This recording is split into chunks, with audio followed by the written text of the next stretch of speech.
Good morning and welcome to this presentation on the key points of compliance system construction for sterile drug manufacturers. Okay, who am I? Well, my name is Andrew Marshall. I've worked in the pharmaceutical industry all my working life, nearly 30 years now. I'm qualified in chemical and pharmaceutical science. I'm a chartered chemist and a European chartered scientist. I've worked in control laboratories and validation before moving into quality management in both primary and secondary sectors of the pharmaceutical industry. And latterly, I've been consulting within the quality management arena for the last 12 to 15 years. In which time I've worked with the major pharmaceutical companies such as Novartis, GSK, Merck, and the United Kingdom NHS, and a number of other companies throughout Europe and also in the States. So what we'll go through today is the basic points, the key elements of a system, what are the sterile requirements, and what and how do we monitor our systems. So first off, the basics. For a pharmaceutical quality management system, or a PQS, this is a system to control the implementation of the quality principles and ensuring compliance and license with the license details.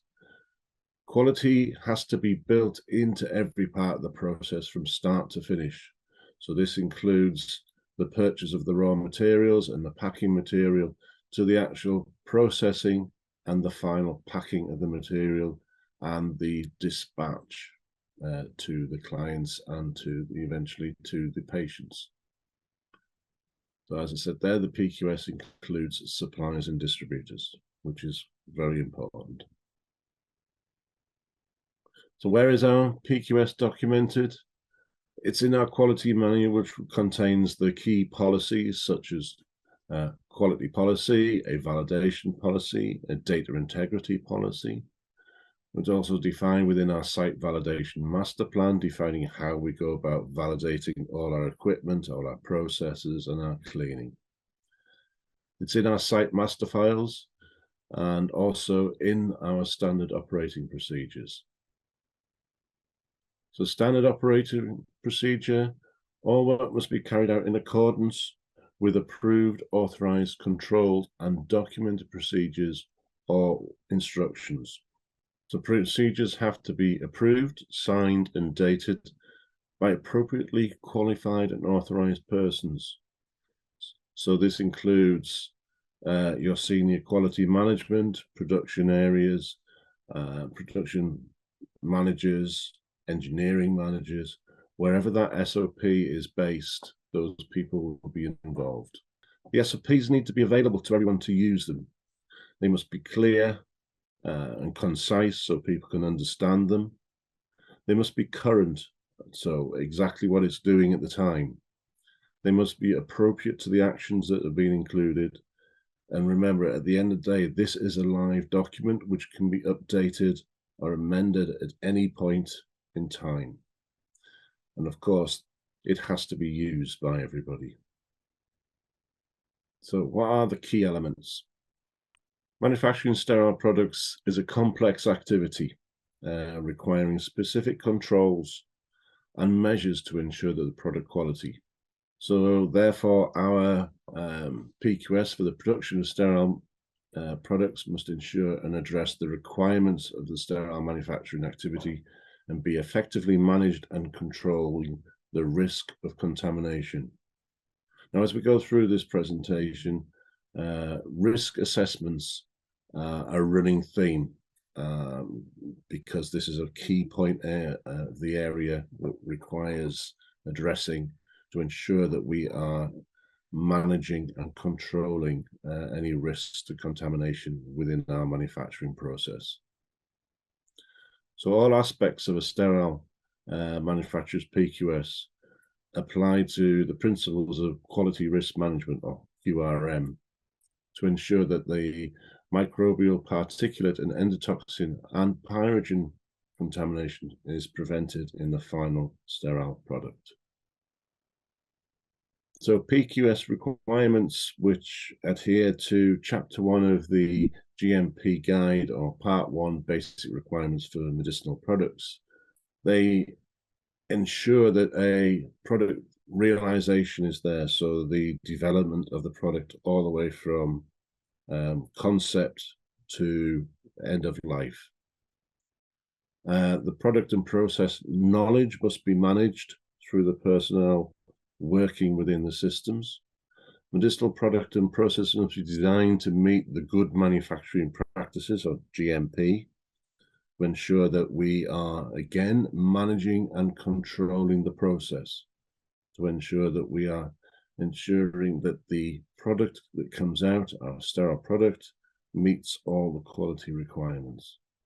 Production and control are specified and adopt the GMP principles. So as I've just said, and management must have defined responsibilities to ensure that these control measures are being adhered to.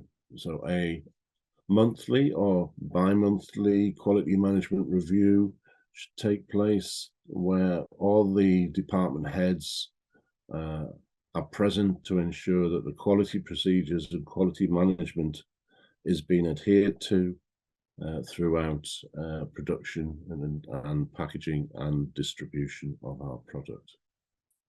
So therefore, when we look at vendor management for all elements that are used within the process, for the raw materials, packaging materials, and logistics suppliers, they need to be ensured that they are a compliant process to the system, and therefore they need to be managed through our vendor management process.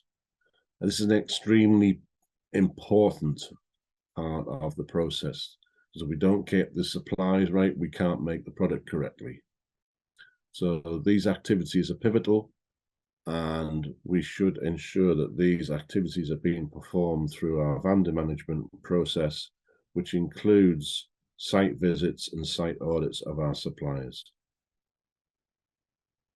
We should ensure that there is a state of control that's established through monitoring of our processes and the manufacturing activities. So this ensures our product quality.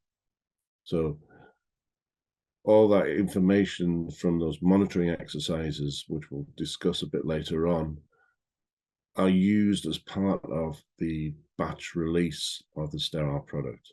So if we have some of the monitoring activities are out with the specification or above alert and action limits, this could compromise the release of our product. Equipment and processes should be qualified and validated to ensure that they do exactly the same thing routinely and a robust manner. So always remember, equipment is qualified, processes are validated. We have an effective change control system in place that defines how we go about our change, what actions we are doing, and when we have implemented a change, we have an effectiveness check at the end to ensure that that change has improved the quality or maintained the quality, but made the process better. We have these systems in place because if we find that that change does not improve our quality or our process, we have a way of reverting that change back to the initial situation. So we have our implementation plan within the change control that we can track back to revert that change back to its original status. Continual improvement can be facilitated through the elements of change control and also through our investigations of any deviations or non-conformances that arise during the process. Always remember that deviation is never a bad thing. It can be looked at as a good thing because it can actually show that we are looking at our process and ensuring that everything is maintained in a compliant manner and the deviations are a chance to improve on that process because we have detected something that may be not as good as what we want it to be, or it is not as good as what it should be. So when we do our investigation, we use a number of tools, which is called the root cause analysis, or a six-step root cause analysis. In a minute, we'll have a look at some of the ways that you can do that. And as part of that, we use a fishbone diagram and the use of the 5 whys. If we manage to do our investigation correctly, we come through to the end where we actually come up with our corrective action or preventative action, a CAPA. And by that, we hope that our investigation has come out with the exact root cause, and therefore the CAPA that we put in place, or the CAPAs that are put in place, will rectify that problem from happening ever again. So let's just have a look at a fishbone analysis. Here, this is a brainstorming activity. So when this is performed, not done in isolation, we use people from across the board. So engineers, quality control, quality assurance, engineering, production, warehousing. And we brainstorm ideas across these 6 topics. And there are no right or wrong answer, because one person's sounds like a silly question may be the most pertinent question being asked, because they may not be familiar with the process or familiar with the activity, and it might trigger another question to delve into the issue. By using this, we can then eliminate some of those points by knowing exactly what we are doing, and that there are evidence to prove that these are being performed correctly. And from that, we group them together into probable causes or potential causes. And then we can perform a 5 why activity. So we put the potential cause at the top of this table, and then we go down and perform the 5 whys. Where why 1 is asking the question, why? Why did this happen? You give an answer, and that is the result that are put into that first why 1 box. And you keep asking the question why until you can't ask it again. We usually say it's 5 whys because we never usually get to the end of the 5 whys. And if you do get to 5, you can never push any further. We may have more than one potential cause, and by asking the whys on that, they may join up and become the root cause. So we may have 4 to 5 potential causes on here that actually come out with 3 root causes to the action. So the root cause being 3 means that they are in combination. These all caused the initial deviation. Without them happening together, it may not have happened.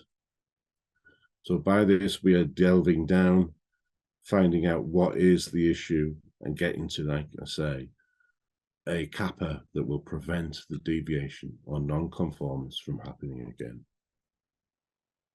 So as we move through, we should have an effective release system in place for the release of our sterile product, in that we use the deviations to prove that what is being done has not caused a detrimental effect to the process. We use the monitoring data that is being performed to ensure that the areas are free from contamination. We should have a process in place for self-inspection and internal audits of our manufacturing and our ancillary units to ensure that everything is being performed correctly, robustly, and routinely. We should have a good distribution practice for the end of the process for distributing the medicinal product to our clients and to obviously our end user, the patient. So GDP, or good distribution practice, requires that medicines are obtained from licensed supply chain and are consistently stored and transported and handled under suitable conditions as required by the product specification. So this covers us from the initial concept of the raw material, packaging material being supplied to you, the manufacturer, how we store that, and then when we manufacture and package, how we then store that package, sterile product, and how we distribute it out to our clients and, of course, like I said, our end user, the patient. So as we go through, we also should ensure that we have an effective risk management system. And this is integral to the product life cycle. And there are a number of ways that we can do these.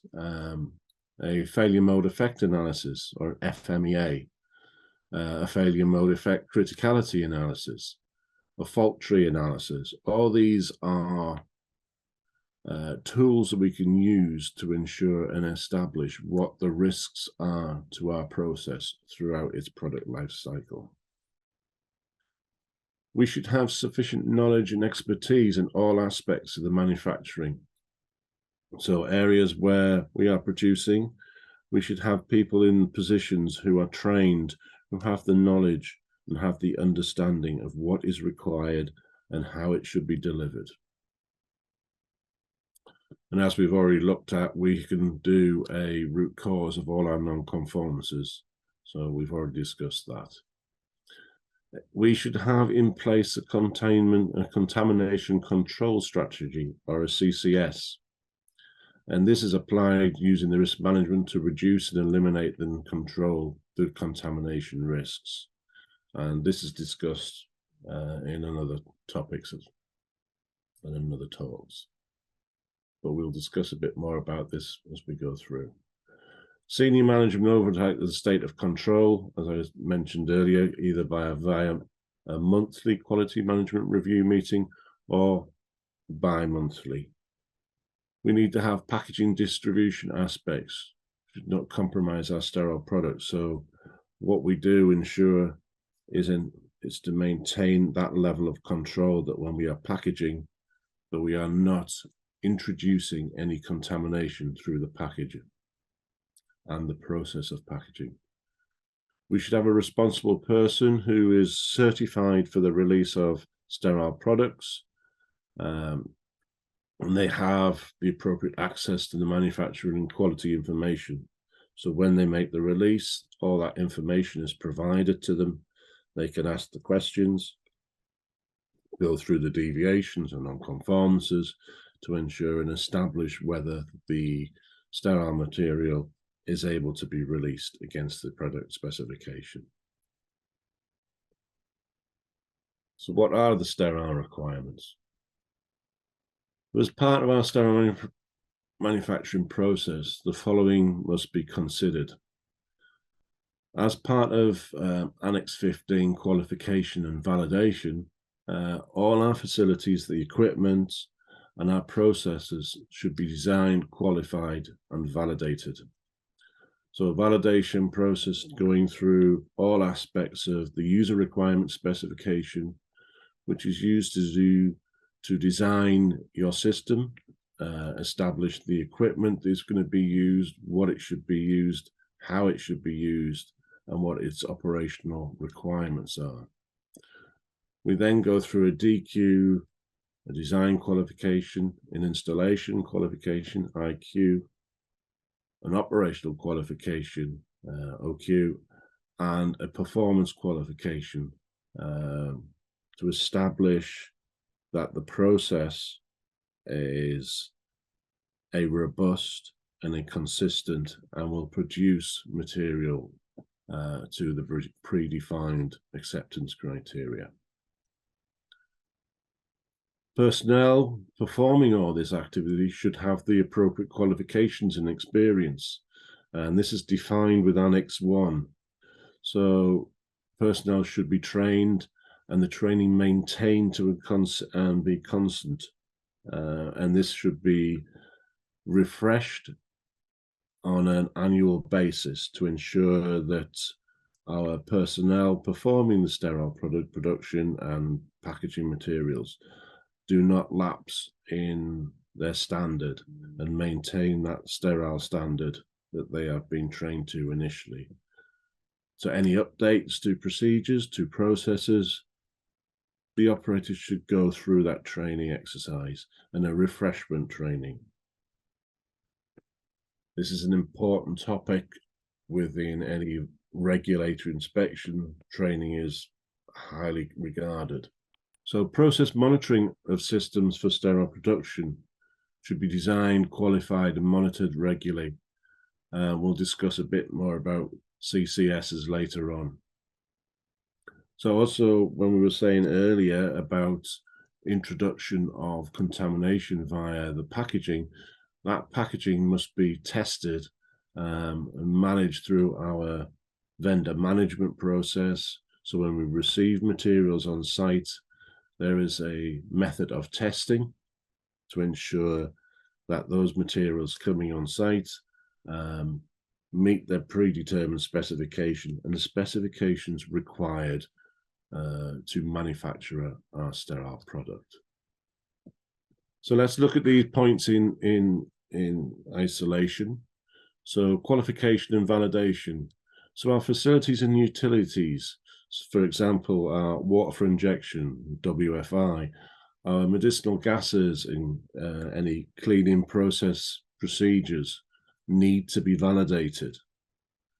Our equipment and our processes must be designed and qualified and validated. It is a GMP requirement that manufacturer control these critical aspects. And this should be done through the qualification and validation over a life cycle of the product and the process. This will enhance the risk and reduce the risk of any microbiological or particulate or endotoxin and pyrogen contamination, and is included as part of the CCS process. There are some discussions later on in regard to appropriate technologies which help in this system, such as restricted access barrier systems or RABs, but they will be discussed later on in the day. So personnel should be appropriately trained, as we discussed a little earlier. Training should focus on the principles involved in the protection of the sterile product during the manufacturing, packaging, and of course the distribution activities. Hygiene programs should be in place when you work in a sterile facility. So these include procedures on health and hygiene, and of course clothing of personnel. And this is an important point to ensure quality of a sterile product. If a personnel comes in and hasn't cleaned or had a proper hygiene practices, they could inhibit and cause problems and cause contamination issues to the sterile product. So we have to monitor people. We'll show a few things about that later on in the monitoring section. So continued training should be provided, and its practical effectiveness should be periodically assessed. As I said before, this is a hot topic during inspections, and you will be questioned on your training and monitoring and assessment process of your personnel within a sterile manufacturing area. So process and monitoring systems, they should be designed, commissioned, qualified, and monitored. Because as I said before, this data can be used for the release of our sterile product. And these systems should be reviewed on a periodic basis to ensure that these systems are, again, robust and consistent. And this will be done by appropriately qualified personnel with microbiological knowledge and also engineering-based knowledge. So some of these examples of this are done through the temperature humidity monitoring probes within clean rooms. process sensors for pressure cascades across the rooms. And they're all part of your building management system, which is there to monitor all of these activities and these parameters within your systems.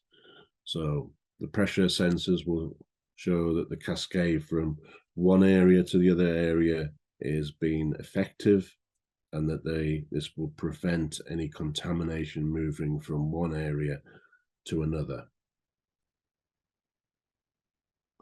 As we said before, we need to control all our packaging materials. So our raw materials, our ampules, or anything that we package as primary packaging materials should be monitored and tested to ensure that there is no contamination or no risk of contamination. So monitoring in detail. So our site's environmental monitoring and our process monitoring systems, they all form part of the CCS and are used to monitor the controls employed to minimize the risk of microbiological and particulate contamination. And these programs are typically made up of the following components. So there's environmental monitoring, so total particulate contamination. Environmental and personnel monitoring, this is our viable particulate. We also have temperature, relative humidity, and other specific characteristics, which I mentioned a little earlier on. We also have APS, which is also known as media fill studies. So we'll discuss that as well. So those are the typical components that we use as part of our monitoring programs. So environmental monitoring programs are established and based again on our risk assessments that have considered the sample locations, the frequency that the sampling is taken, how we do the monitoring, and how we incubate those conditions. Historically, it's been done on a grid system, like the room has been divided into grids and people have put down, we're going to put our settle plates in this point and this point for our contact plates. This is more done by risk now, based on where the flow of material is, where the flow of personnel are, and where is the potential contamination hotspots within our areas. So these are monitored, and this is all based on our risk assessments. So they are basically a detailed process will show where the inputs are, what the equipment facility knowledge of the areas, what are the criticality of the process. So at points within a room, where is it critical? What operations are involved in that? Are they manual or are they automated? So we have to monitor all those, and they are used and obtained during our validation exercises. And this gives us a basis of what our background flora and fauna from a microbiological standpoint are for each of those areas. And this helps us to establish our action limits and our alert levels. It's no point just going in and saying we're going to have an alert level of 10 CFU and an action limit of 20, when our background could actually be 15 all the time. And therefore we're always breaching our alert limits. And therefore we have to take the appropriate action at each time we have one of these breaches in those levels and limits. So set the levels and the action limits to appropriate standards based on the microbiological flora and fauna which has been established through our validation exercises. looking at those programs, our environmental monitoring, our total particulate monitors. Below is a table which is the standard table, which is included within regulatory guidelines for the limits of particulate contamination within our graded areas. So at rest and in operation. At rest, when there is no activities going on, there is downtime in the area, no production, no personnel in those areas. And in operation is when the process is being performed. Our routine monitoring will be performed in those areas against activities that are being done on a routine basis. So this includes operators in the rooms and the product going through the room. So environmental and personnel monitoring are viable particulates. This should be used in a frequency and frequently using a combination of methods such as settle plates, contact plates, swabs, and any personnel sampling, and volumetric air sampling. So below us a number of representations of those. So our first one on the stand, this would be our settle plate that would be positioned appropriately based on our risk within the filling machine. So we know in critical points, so points where the vials or ampules are being filled, where the stoppers come round, where the caps come round. So looking at any particulates that are generated by those activities as the process performed. Some pictures of some settle plates there, and a person performing a finger dab in a Petri dish to understand how much potential contamination on the operator's hands. And we can also do those with contact plates against operators' clothing to ensure that the maintained contamination level is reduced. And the volumetric air sampler is there from the microbiome MB1 to ensure that this is what is happening within the atmosphere around the production equipment and away from the production equipment. And these will be positioned based on our risk assessments. So environmental and personnel monitoring, this is continued on this. This should be performed in clean rooms with normal operations. By normal, we mean the routine activities are being undertaken, as I've alluded to earlier.